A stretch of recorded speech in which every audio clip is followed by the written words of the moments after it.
The 360 on Energy and Carbon, hosted by 360 Energy. Today we are joined by Jason Wolf, Director of Energy Solutions at FortisBC. Jason has been with FortisBC for 20 years and is presently the Director of Energy Solutions, responsible for the marketing and sales efforts of FortisBC, including the residential sales team, commercial and industrial account management, the development of new energy products and services, including new energy technologies for customers, and the renewable gas program. Now let's get into the episode with Jason. Good to be back, Lysandra and Dave. Yes, and you guys did an episode last week. I watched it. It was fantastic. So I'm looking forward to get back into the mix and see how we do this week. Great. Great to have you back, Dave. And today we're joined by guest Jason Wolf, Director of Energy Solutions at FortisBC. Welcome, Jason. Thanks. Great to be here today. Okay, so shall I kick off? Go right ahead. Okay, just so that we can get a feel of things. Based on sort of total energy use, electrical and natural gas, what's the sort of breakdown of your clients' customers between residential, commercial and industrial? Based on energy use in our utility, we have about a third, and third. So each group uses about a third of the amount of energy. That's pretty specific, though, to the jurisdiction as well. You'll see different energy patterns and consumptions in different jurisdictions. Ontario would be different. Alberta would be different as well. Customer numbers, though, the majority are residential. We have over 1 million residential, and industrial, you only have a couple thousand. Yeah, and I guess you have to treat them as separate market sectors, don't you? Very, very much so. They use energy in a different way. Your residential customer primarily uses it for space, water heating, lighting, etc. And they just expect it to come on when they turn the switch, the light comes on or the furnace kicks in. Whereas your commercial customer might still be the same if it's small. If it's getting into manufacturing, they're looking at it for specific use. And your industrial are very sophisticated. So they're looking at it for, okay, well, how do I use it in process heat or controls, equipment, and very, very specific uses. Yeah, thank you. Jason, just to pick up on that, so effectively, FortisBC is in the natural gas and electrical markets. Yes. In BC. Correct. Not a lot of utilities are in gas and electric. They typically are gas or they're electric. So you're in a unique situation there. The split that you had, one third, is that the same for electricity and gas, or I'm just it's a little different, but not that much different, honestly. But again, jurisdictionally, it can be very different. If we think of Alberta and Ontario, both have much bigger manufacturing and industrial sectors, so that split is very different there. Right. BC's industrial sector actually is pretty small in comparison, and so that's why we see a more even split. The other kind of split that's really interesting, especially as we think of energy use, energy transition, decarbonization, is not just the type of customer, so your residential, commercial, industrial. It's about where does the energy come from to begin with, because you have to know what you're starting with if you're looking to transition. So in BC, we have about 17% of the energy is provided by electricity. A little over 30% by natural gas, even more than that, high 30s for liquid fuels, so diesel and gasoline. And then a fair chunk, 17% for biofuels. And so that comes into the whole play as well. So you think about customer segment, then you also think, well, what energy do they use? And how, if we're looking to decarbonize transition, how do we start? Where do we start from? What do we do? So this leads to the next question. That's perfect segue, by the way. That's a nice setup. Thank you for that. No worries. That's what I'm here for. So we're undertaking an energy transition in the marketplace. Not a lot of people really understand what that means and what that takes, but certainly the utilities they're a critical role to make that happen. And so can you share, that's my personal opinion, can you share with me what role the utility will play, and maybe FortisBC will play in this energy transition? And I have a secondary question after that. Well, yeah, that you're right. That is a perfect segue. You think of it, the utilities in British Columbia deliver then about 35% of the energy in the province, roughly. But that's two main companies, FortisBC and BC Hydro. When you think of that means that what those companies do will have a big impact on any change. They have a lot of customers that are captive, a million and a bit for us, 1.6 million for BC Hydro.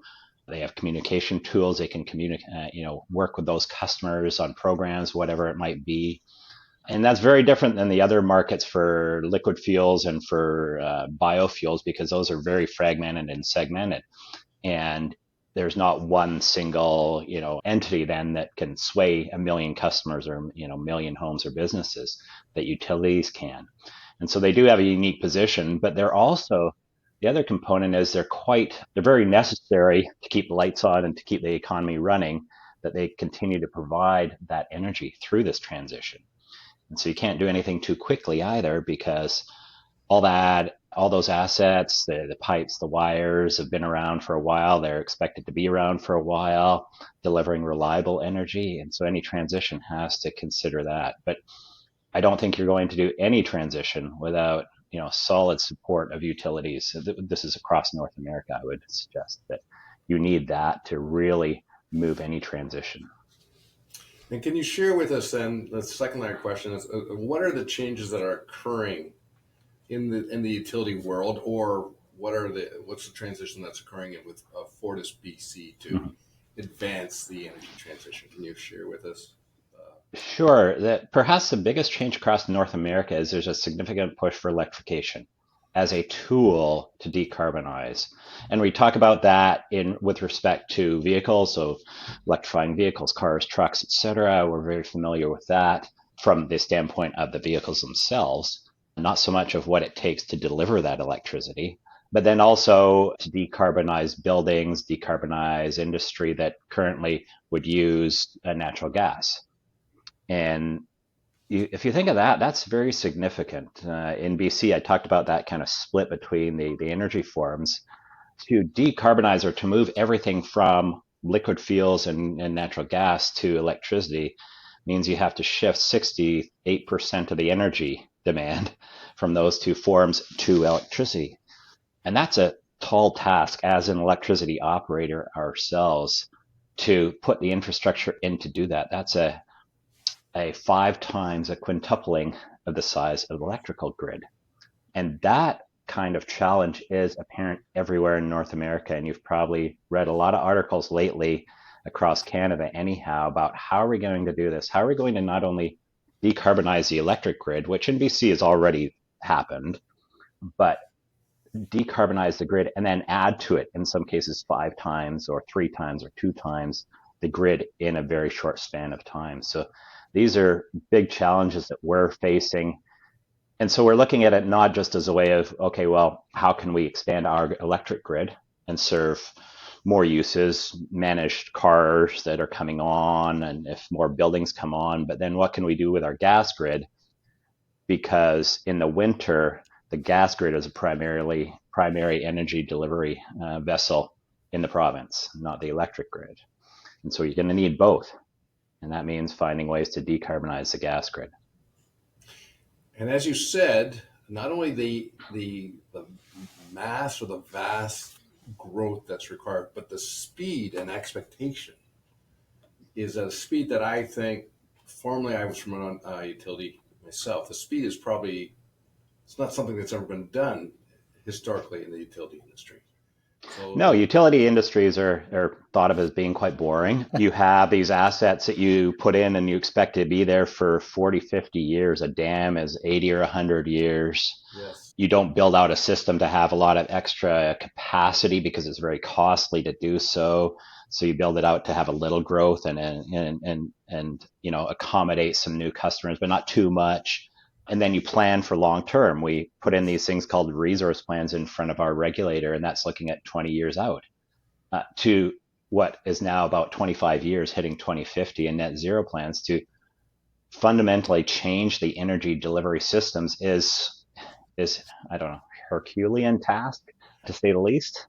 It's been described by some people almost like a wartime effort Hmm. because the speed of which you have to do it. So I'm curious because that is a monumental Yeah. effort and task. And as you said, that we there again, I can convey this because I worked with a utility for many years. There's a cultural aspect behind it too, because things are pretty stable. You move consistently, reliably, and now the speed of expectation is something that a lot of people in that culture have never been in or been involved in before. So it is a very challenging exercise. I'll be curious as we go through this how you get through that. I'll be interested to hear. Yeah. Well, and not only do you have to get through it, and we are talking about, decarbonization, but the other side of that coin is reliability, resiliency, and affordability, because new energy costs more than existing energy. And how do you do that in transition? And how do you transition in one jurisdiction and make sure you're keeping pace and with the other jurisdictions so you don't lose industry to a jurisdiction next door? And all these factors have to come into play, because not only do customers expect the lights to just come on or their furnace to work when it's cold, they expect it to occur for the same price that they're paying today.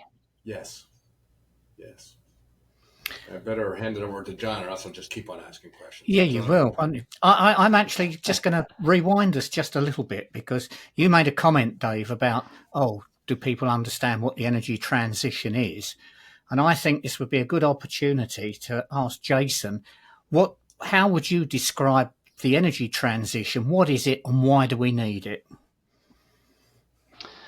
Well, the energy transition is whether it's the UK or North America, definitely in the Western world, is talking about how to decarbonize, how to lower carbon emissions Yeah. by a certain amount by a certain time. And we've sort of settled on a 2030 target in many jurisdictions, and then a 2050 target of what would be called net zero, and so Yeah. zero emissions from the energy use.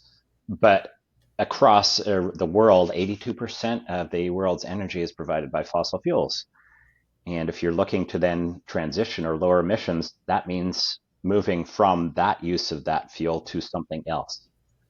And as Dave, you were saying, that is that fundamental shift. It's that wartime effort. There's a question of how to do it. How much resources will be taken to do that? Yet you still have the rest of the economy to worry about. And do you just take everybody from other areas of the economy to do this? What does that look like? What do the costs look like? Are there ways to do this more effectively, efficiently, affordably than others? And those are the things that we are trying to grapple with in each jurisdiction. And then each jurisdiction has to work kind of in concert, or else you're going to have challenges as well. Yes, it's interesting your response there, because here in the UK, we regularly change the name of our ministries. I don't know why. I mean, way back, I used to do work for the Department of Energy. You knew what that was. We've gone through various different things, and the current formation we have is an interesting one. It's the Department of Energy Security and Net Zero.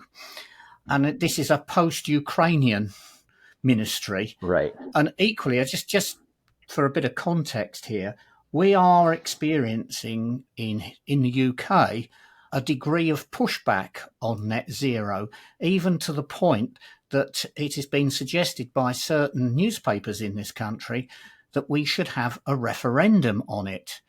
All I can say is the last time we had a referendum, we made a right mess of it. That's a personal view.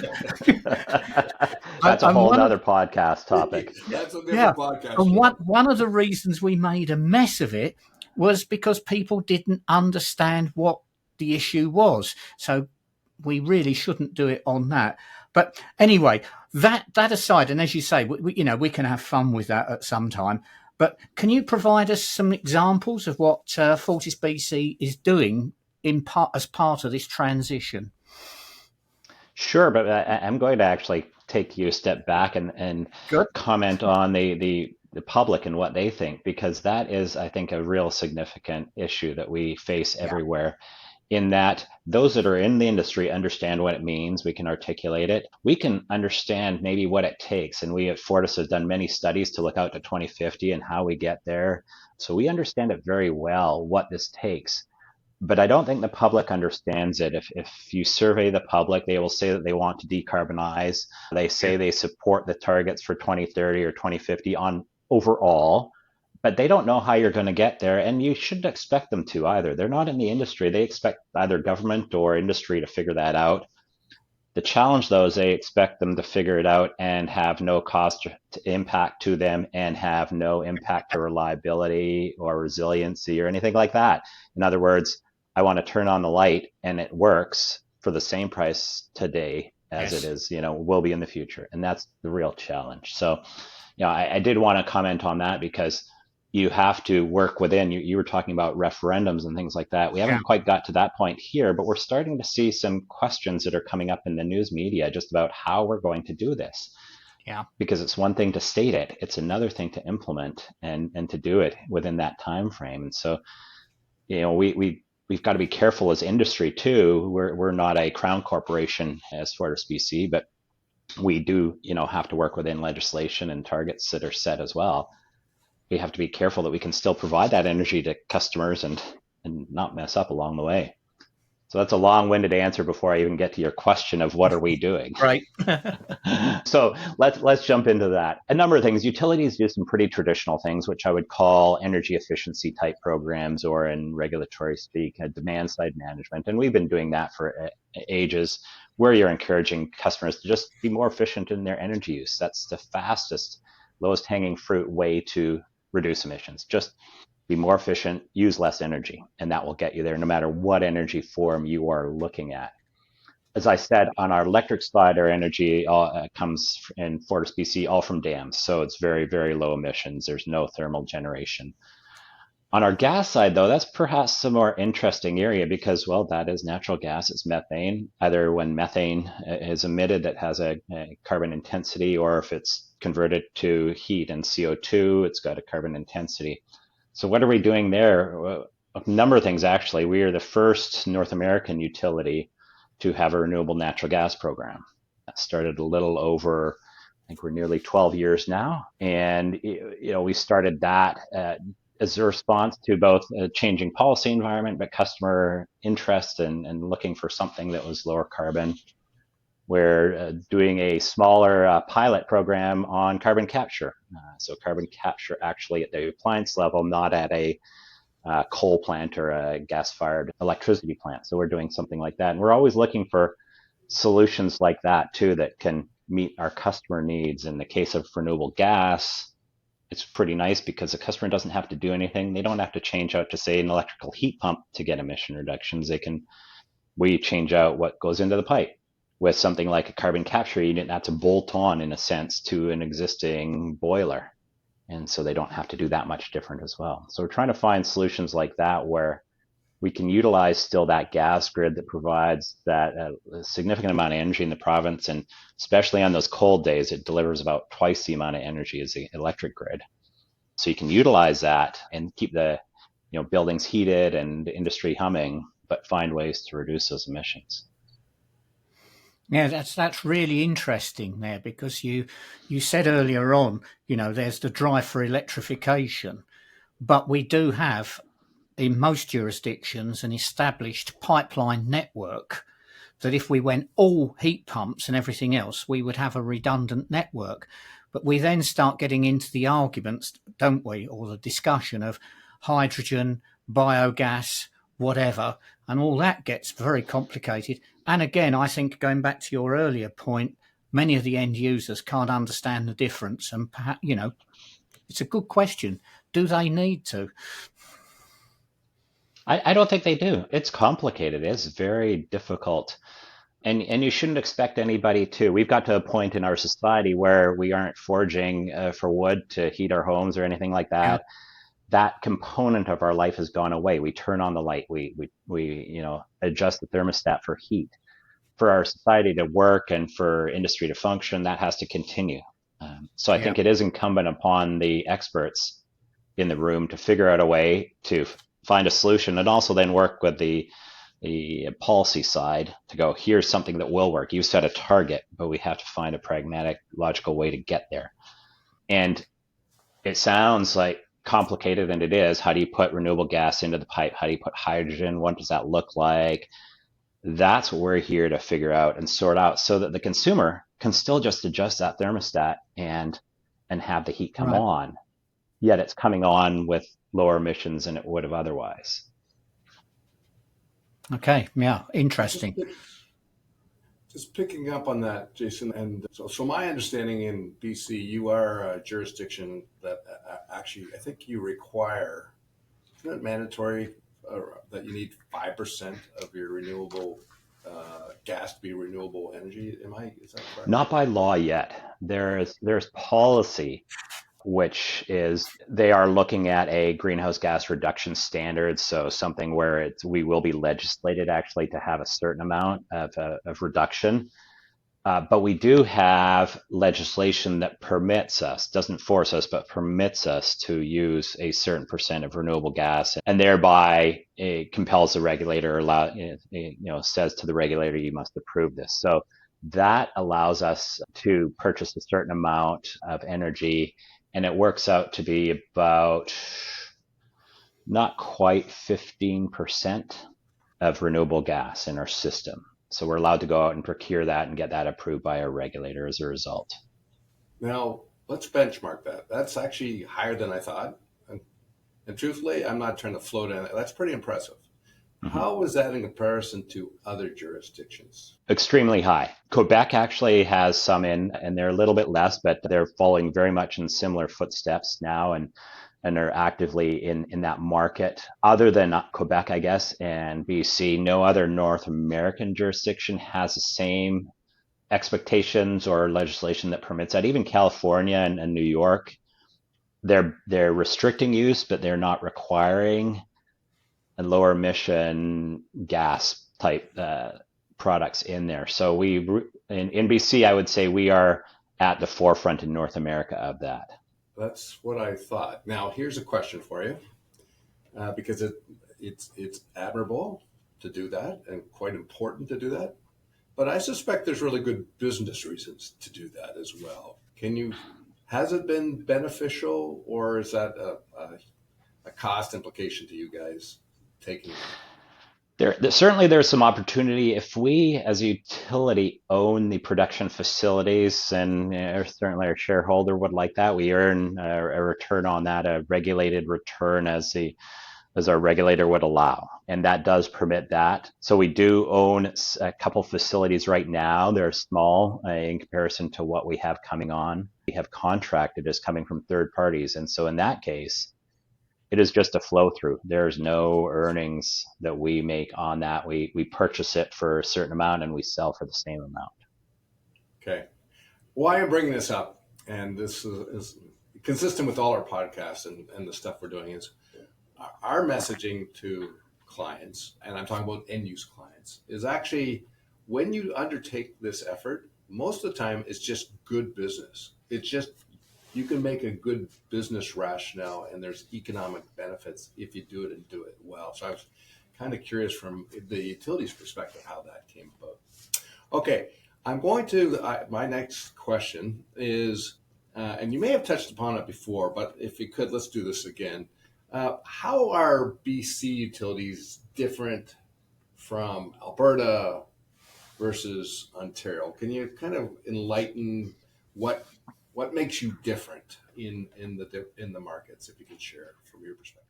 We're all regulated in a similar fashion, which is in a provincial level, and there's legislation in each province that governs what that is and how the regulator works.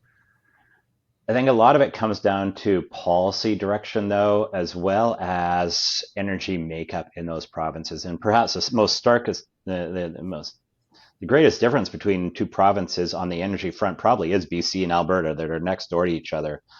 We have over 97% of our electricity comes from hydro sources, very little thermal. Whereas in Alberta, the primary source is thermal, and they have a bunch of wind and solar as well.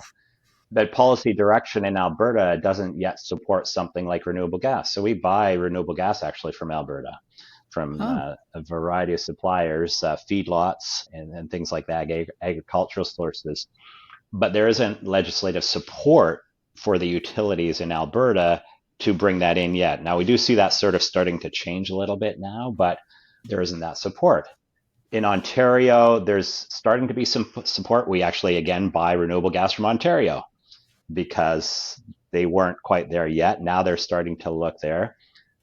But the other big factor is that in BC, our main population base is in a very temperate climate. It's sort of like England. It does get cold in the interior, but where most of the population is, it's not very cold, and so there's less of a heating demand than in Alberta and Ontario. And so in Alberta, Ontario, you have much more, you lean a lot harder on that gas grid than you would in BC. And so I think that also helps form some of the policy direction, because in Ontario, the utilities are encouraged to continue connecting customers, and legislation has been created where they can put that in their earnings as an asset they can earn on. Whereas in BC, we don't have that.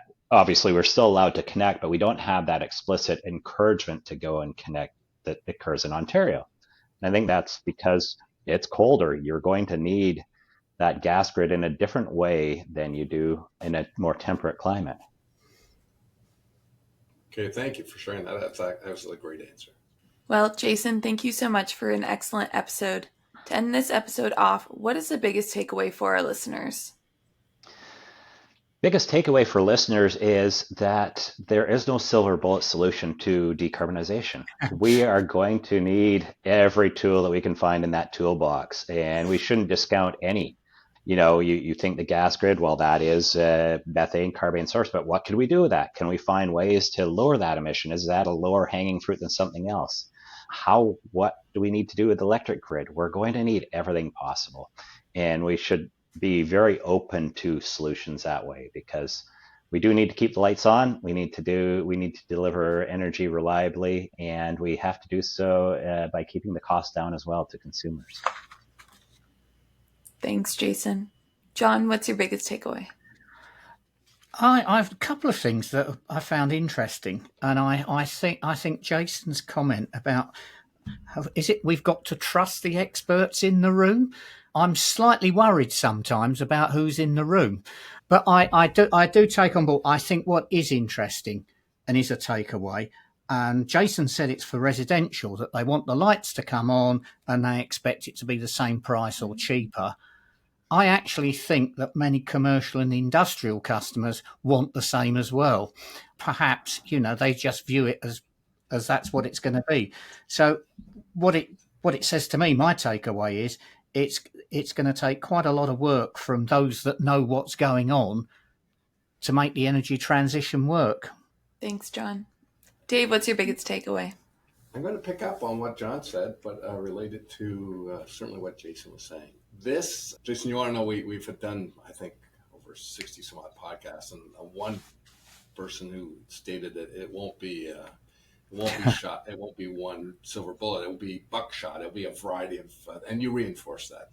The other comment that I think is this will need a variety of people, experts.